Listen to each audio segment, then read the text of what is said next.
Directly indirectly अगर हम Russia का ऑयल लेंगे तो 25% लगा देगा। कौन है सर वो गोरी चमड़ी वाला वहां बैठकर हमको बोलने वाला? किस हमने इस मुल्क को आजाद इसलिए करवाया था कि वहां बैठकर बोलेगा मैं जिससे चाह तेल खरीदूंगा। तुम होते कौन हो? तुम मेरे माई बाप हो क्या? आप 25% लगाएंगे सर। और वर्ड क्या इस्तेमाल किया? इंडिया, यानी अब नायरा जो है नायरा कंपनी बंद हो जाएगी और हमको मॉनिटर करेंगे, आप भारत को उस पर ओवरसाइट करेंगे। अफसोस की बात है कि सरकार खामोश है। सर 2019 में ईरान का ऑयल मत लो बोले, आपने गलती की, आपने ईरान का ऑयल नहीं लिया। तो अमेरिका ने कहा कि इराक से लो, कंपेरेबल रेट पे, कंपेरेबल रेट पे, मार्केट रेट, नॉमिनल प्राइस पे नहीं। आज यूएस कह रहा है कि मोनोपोली रेट पे लो। कहां है सर? क्यों हम क्यों कर रहे हैं? क्यों इतना गिर रहे हैं इस गोरी चमड़ी वाले के सामने? आखिर हमारी हमियत कहां है?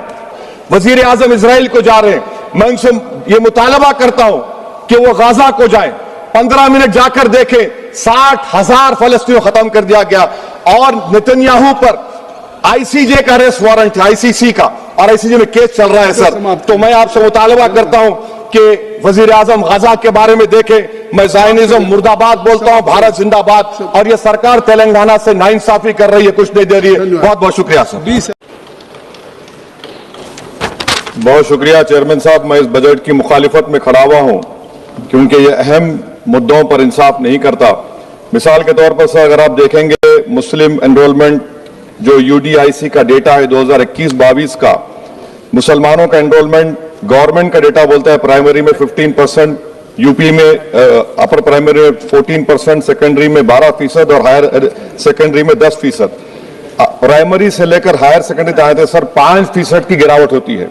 वही सरकार का एआईएसएचई का डेटा है 2020-21 का, 2016-17 में मुसलमान 4.87 थे एजुकेशन में, 19-20 में बढ़कर 5.45 हुए और 2021 आते आते सर वो 4.64% हो गया। यानी जहां पर मुसलमान 2019-20 में 19,21,000 पे आगे, यानी 1,79,000 की गिरावट आई। क्यों हुआ सर? ये इसलिए हुआ क्योंकि ये मोदी सरकार तासुब और तंग नजरी के मुजाहरे करती है। इसी वजह से मुसलमानों अकलियतों में ड्रॉप आउट रेट ज्यादा है, लो एनरोलमेंट है और वो हायर एजुकेशन तालीम को मुकम्मल नहीं कर सकते। सर 3 स्कॉलरशिप स्कीमें हैं, 5 साल से cabinet committee of economic affairs in स्कीमों की मंजूरी नहीं दे रही है सर। 5 साल से ये आपकी तासुब और नफरत नहीं है तो क्या है बताइए आप? बजट तो पास हो रहा है ऐवान में, 5 साल से आप पैसे नहीं दे रहे हैं। क्यों? क्योंकि cabinet committee of economic affairs इसको मंजूरी नहीं देती है। और मैं बताना चाह रहा हूं, आप विकसित भारत बनाना चाहते हैं, मैं तायद करता हूं, मगर क्या आप 14% आबादी को नहीं पढ़ाकर, उनको एलिनेट कर आप विकसित भारत बना पाएंगे? विकसित भारत उसी वक्त बनेगा सर जब मुसलमान समाजी, इक्तिसादी, तालीमी और माशी तौर पर ताकतवर होंगे। मगर अफसोस के साथ कहना पड़ा, सच्चाई है कि सरकार नहीं चाहती ये हो। सर मैं हुकूमत से पूछना चाह रहा हूं कि यूनिट कॉस्ट स्कॉलरशिप का 2007 और 8 से रिवाइज नहीं हुआ क्योंकि जो तालीम का कॉस्ट है उससे मैच नहीं कर रहा है। आप 3 स्कॉलरशिप को डिमांड ड्रिवन नहीं कर रहे हैं। 11 साल से आप 10 स्कॉलरशिप नहीं बढ़ाए, वही नंबर ला के रख दिए। मैं डिमांड ड्रिवन करने का मुतालबा करता हूं। सर प्री मैट्रिक स्कॉलरशिप को क्यों 9th और 10th से शुरू किया था?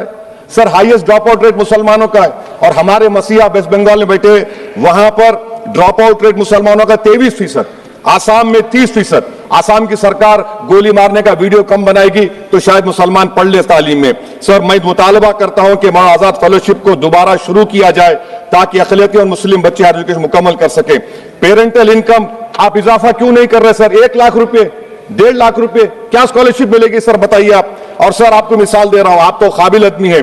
2022-23 में बजट था माइनॉरिटी मिनिस्ट्री का 5,000 करोड़, कितना आपने खर्च किया? 16%। 22-23 में सर बजट था 22-23-24 में 3,000 करोड़, 5% खर्च हुआ सर। 24-25 में बजट था 3,180 करोड़, 22% खर्च हुआ सर। पीएमजेवी के स्कीम है 1,914 करोड़, उसको आपने कम कर दिया 1,565 करोड़। तो मैं सरकार से मुतालबा करता हूं कि मिनिस्ट्री ऑफ माइनॉरिटी के बजट का 10,000 करोड़ कम से कम होना चाहिए। तासुबियत को खत्म करिए आपकी स्कीम में। सर दूसरी बात, इनकम टैक्स के बेनिफिट मिलती थी हमारे फौज के सिपाहियों को जो विकलांग थे, आपने इनकम टैक्स बेनिफिट छीन लिया उन लोगों को। ये कैसा इंसाफ है आपका बताइए? जो फौजी सर्विस में है, अरे प्राइम मिनिस्टर अगर एक ट्रेन की झंडी दिखाएंगे तो उससे बढ़ के पैसे खर्च हुआते, तो आप क्या बचा रहे? सर 11-12 साल से वजीर आजम मोदी हैं, हमारी एयरफोर्स का स्क्वाड्रन गिरकर 29 पर आ गया।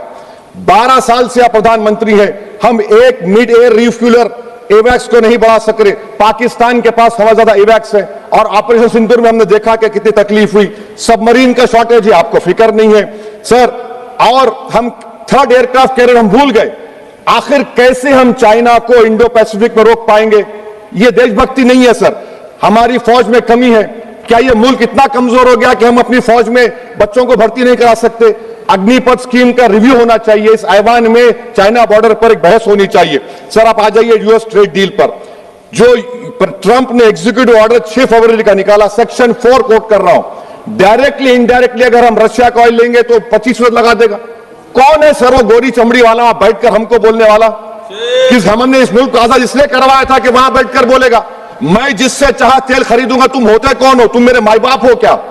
आप 25% लगाएंगे सर। और वर्ड क्या इस्तेमाल किया? इंडिया, यानी अब नायरा जो है नायरा कंपनी बंद हो जाएगी और हमको मॉनिटर करेंगे, आप भारत को उस पर ओवरसाइट करेंगे। अफसोस की बात है कि सरकार खामोश है। सर 2019 में ईरान का ऑयल मत लो बोले, आपने गलती की, आपने ईरान का ऑयल नहीं लिया। तो अमेरिका ने कहा कि इराक से लो, कंपेरेबल रेट पे, कंपेरेबल रेट पे, मार्केट रेट, नॉमिनल प्राइस पे नहीं। आज यूएस कह रहा है कि मोनोपोली रेट पे लो। कहां है सर? हम क्यों कर रहे हैं? क्यों इतना गिर रहे हैं इस गोरी चमड़ी वाले के सामने? आखिर हमारी हमियत कहां है सर? और एक बात बता रहा हूं सर, ये यूएस ट्रेड डील से यूरोपियन कर 2 मिनट सर, यूरोपियन यूनियन की ट्रीटी से हमारा पीएलआई का पूरा असर पड़ेगा, क्योंकि आपने टैरिफ गिरा दिया। आपने टैरिफ गिरा दिया मेडिकल डिवाइसेस पर, आपने टैरिफ गिरा दिया सोफिस्टिकेटेड मशीनरी पर। तो यूएस इंडस्ट्रियल गुड्स आएंगे तो डीइंडस्ट्रियलाइजेशन का खतरा है इस मुल्क में। Sir you are we signing a free trade agreement और a force purchase order. Sir Bangladesh से यूएस ने कह दिया कि हमसे कॉटन खरीदो, 0 टैरिफ। सर भिवंडी, मालेगांव, बनारस के पावरलूम का क्या होगा? 70% रॉ कॉटन हम देते हैं बांग्लादेश को।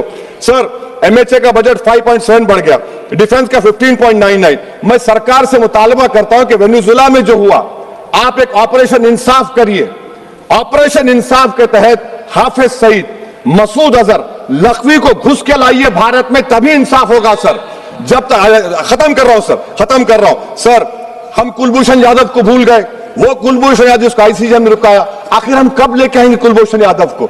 वजीर आजम इजराइल को जा रहे हैं। मैं उनसे ये मुतालबा करता हूं कि वो गाजा को जाएं, 15 मिनट जाकर देखें, 60,000 फलस्तीनियों खत्म कर दिया गया। और नेतन्याहू पर आईसीजे का अरेस्ट वारंट है, आईसीसी का, और आईसीजे में केस चल रहा है सर। तो मैं आपसे मुतालबा करता हूं कि वजीर आजम गाजा के बारे में देखें। मैं ज़ायनिज़्म मुर्दाबाद बोलता हूं, भारत जिंदाबाद। और ये सरकार तेलंगाना से नाइंसाफी कर रही है, कुछ नहीं दे रही है। बहुत बहुत शुक्रिया सर। एचएन न्यूज के यूट्यूब चैनल को सब्सक्राइब करें और बेल आइकन को दबाना ना भूलें, ताकि आपको हर नई आने वाली वीडियो का नोटिफिकेशन बर वक्त मिल सके।